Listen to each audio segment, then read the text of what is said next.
오늘은 수요일 하나님께 또 예배를 드립니다. 이번 주 계속 지속 가능한 한 공동체에 대해서 함께 말씀을 나누면서 오늘은 문화에 대해서 좀 말씀을 나누고자 합니다. 우리가 이 말씀을 읽었는데 이 말씀을 너무나 우리는 잘 알고 있습니다. 많은 설교를 통해 들었습니다. 그러나 저도 이 말씀을 준비하면서 생각해 보게 된 게 과연 우리가 이 말씀대로 우리가 속해 있는 공동체를 그렇게 파트너십, 동역 의식으로 얼마나 생각하고 살아가고 있는가라는 건 또 다른 문제라고 생각해요. 말씀은 분명히 있음에도 불구하고 우리의 삶의 현장에서 이 말씀이 적용되는 건 또 다른 문제일 수 있겠다. 그래서 이것을 아예 우리 공동체, 특별히 우리 사랑 플러스 병원 공동체의 문화로 여기면 참 좋겠다라는 생각이 들어서 파트너십, 지속 가능한 한 공동체의 문화라는 제목으로 함께 말씀을 좀 나누고자 해요. 파트너라는 이 영어 단어는 라틴어인 파티티오라고 하는 단어에서 왔습니다. 이 파티티오가 어떤 의미냐면 나누다, 분할하다 이런 뜻인데요. 파트너는 무언가를 함께 나누는 사람이다라는 뜻이죠. 말 그대로 상도 나누고 짐도 나누고 기쁨도 나누고 슬픔도 나누는 사람이 파트너입니다. 여러분 참 좋은 의미 아니겠습니까? 여러분에게 있어서의 파트너, 특별히 일터에서의 파트너가 누구입니까? 여러분 딱 생각나는 사람이 있으실 거예요. 그분이 바로 나의 상도, 나의 짐도, 나의 슬픔도, 나의 기쁨도 나누는 사람입니다. 그런데 이것이 단순히 어떠한 부서, 소수에 속해 있는 게 아니라 이것이 우리 공동체 전체의 문화라는 것을 생각할 때 우리는 더욱더 지속 가능한 한 공동체로 세워질 수 있다는 것이죠. 이 말씀 9절에 보면 이렇게 시작합니다. 두 사람이 한 사람보다 낫다 이렇게 시작을 하죠. 그렇습니다. 이건 너무나 잘 아는 그냥 아주 기본적인 정의입니다. 그런데 이걸 성경적으로 좀 더 들어가 보면 낫다라고 하는 이 단어는 토브라는 단어를 썼습니다. 이 토브가 어디에 쓰여졌냐면 창세기에서 하나님께서 세상을 지으시고 좋았더라라고 할 때 그 단어가 토브입니다. 그러니까 단순히 낫다라는 의미가 아니라 두 사람이 함께하는 건 하나님의 창조의 원리 안에 있다라는 것을 알 수가 있어요. 우리가 그리스도인으로서 특별히 기독병원으로서 하나님의 선교 병원으로서 우리가 공동체를 세워가길 원할 때 가장 중요한 것이 무엇이겠습니까?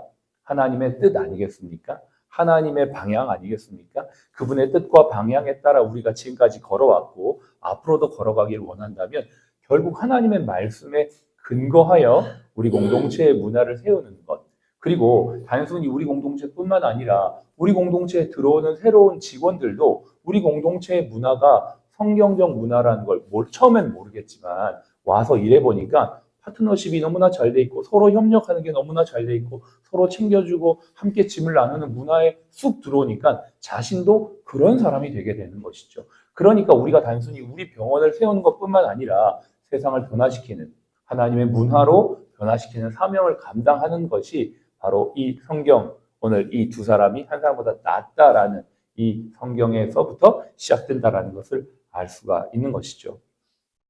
10절에 보니까 그 낫다라는 하나님의 섭리의 구체적인 모습이 10절에 나옵니다. 같이 우리 앞에까지만 좀 읽어보겠습니다. 혹시 그들이 넘어지면 하나가 그 동무를 붙들어 일으키려니와 라고 되어 있습니다. 여기에 보니까 이 동무라고 하는 이 단어가 아마 파트너의 의미가 담겨져 있는 것 아니겠습니까?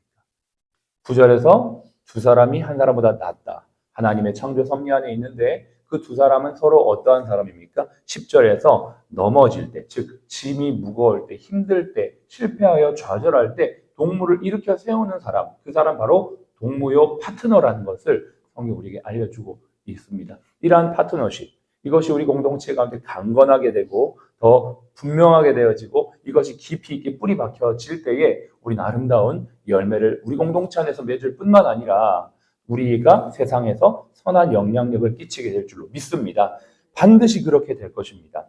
거울 효과라고 하는 효과가 있습니다.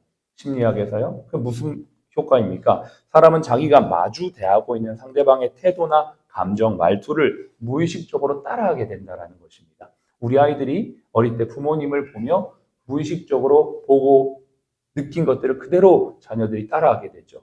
마찬가지로 조직 안에서도 어떠한 우리가 하고 있는 행동, 우리가 가지고 있는 어떤 문화를 새로운 직원들, 신입 직원들은 그대로 따라하게 됩니다. 우리가 따뜻하게 환대하고 파트너십을 가지고 있는 그러한 문화라면 그것이 신입 직원들에게도 자연스럽게 익숙하게 되어져서 그것이 또 다른 직원들에게 전수가 되게 되는 것. 그게 바로 우리의 모습이다라고 생각해 볼 때 여기 있는 저와 여러분 한 사람 한 사람이 얼마나 중요한 사람인지를 다시 한번 생각해 보게 됩니다. 우리 먼저 앞선 리더, 앞서 들어온 직원들이 조직의 거울이고 우리가 말하고 행동한 대로 사람들이 영향을 받는다면 내가 경청할 때 다른 사람들도 경청하게 되고 내가 공감할 때 또 동료들도 공감하게 되며 내가 존중할 때 그 존중의 문화는 또 다른 직원들에게 흘러가게 되고 내가 책임감 있게 행동하면 그것이 똑같이 흘러가게 되는 것입니다. 얼마 전에 CBS에서 그 간증 프로그램 새롭게 하소서에서 유하은 간호사라는 간호사가 나온 것을 봤습니다. 일반 큰 대형병원의 간호사로 근무하다가 요양병원에서 근무를 하는데 거기에서 이제 근무하면서 자기가 환자들에게 그 어르신들에게 치매 어르신들에게 했던 것을 인스타로 찍어가지고 올렸더라고요. 많은 사람들이 그것을 보고 되게 감동을 받아서 결국 그 새롭게 하소서라고 하는 간증 프로그램에까지 나왔더라고요. 그런데 거기에 보니까 그 간호사가 어떻게 하냐면 무슨 그 할머니 할아버지를 아이를 대하듯이 그렇게 대하는 거예요. 근데 그 모습이 나쁜 의미가 아니라 너무너무 친절하게 너무너무 이렇게 밝게 하는 거죠. 그러면서 할머니 저를 따라해 보세요. 이러니까 막 할머니가 따라하고 막 그러는 거죠. 그러면서 그러한 모습들이 주변의 동료들에게까지 영향을 끼치게 되어지고 또 그 부서가 분위기가 그렇게 바뀌어지게 되고 또 그러한 부서의 변화된 모습이 또 그 전체 병원에 어떤 영향을 주는 걸 보면서 와, 이 한 사람 간호사의 영향력이 이렇게 크구나라는 생각을 하게 되었습니다. 저와 여러분들이 한 사람이지만 저와 여러분들의 영향력은 어마어마합니다.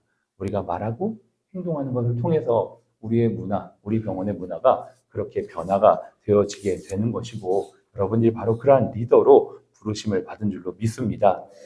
우리가 믿는 주님은 최고의 리더셨습니다. 그분은 제자들에게 이렇게 말씀하셨죠. 내가 너희에게 발을 씻어준 것처럼 너희도 서로 발을 씻어줘라.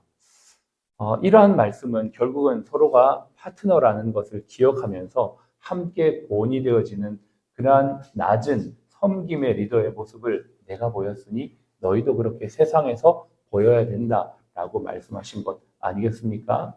여러분, 우리가 세상 한복판에 병원이 세워졌습니다. 우리는 지금 오늘 이 아침에 예배를 드리면서 세상 한복판에서 하나님의 나라 가치, 하나님의 말씀의 방향을 따라 가고자 결단했습니다.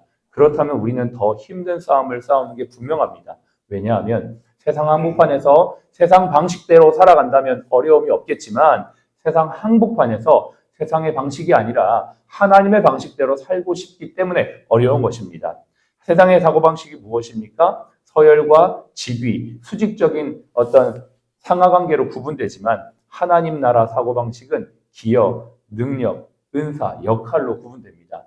무슨 말입니까? 우리는 각자가 다른 역할, 다른 자리에서 자신의 역할들을 기여하고 있는 하나님 나라의 동력자라는 것이죠.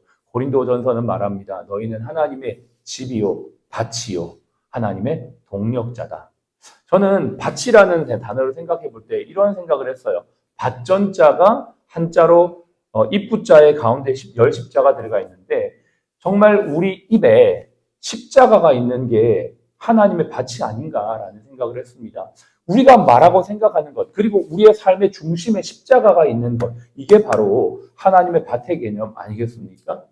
세상을 살아가는 우리가 하나님의 말씀을 우리 입에 두고 이 말씀을 우리의 마음에 새겨서 살아간다는 것, 이것은 단순히 그냥 만만한 지식적인 것이나 그냥 습관을 따르는 것이 아니에요.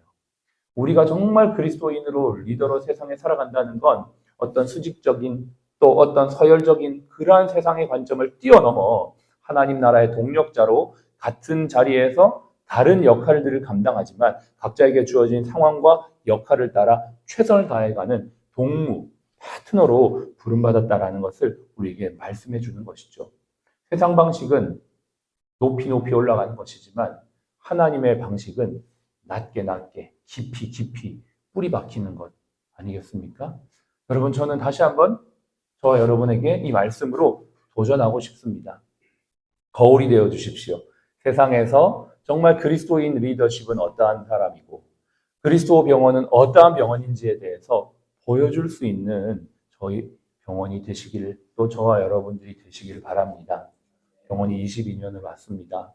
정말 절대 짧지 않은 시간을 하나님께서 인도하셨고 우리를 지금까지 오게 하셨고 앞으로도 인도해 가실 텐데 우리가 연차가 쌓일수록 그런 게 있잖아요. 더 큰 책무가 있잖아요.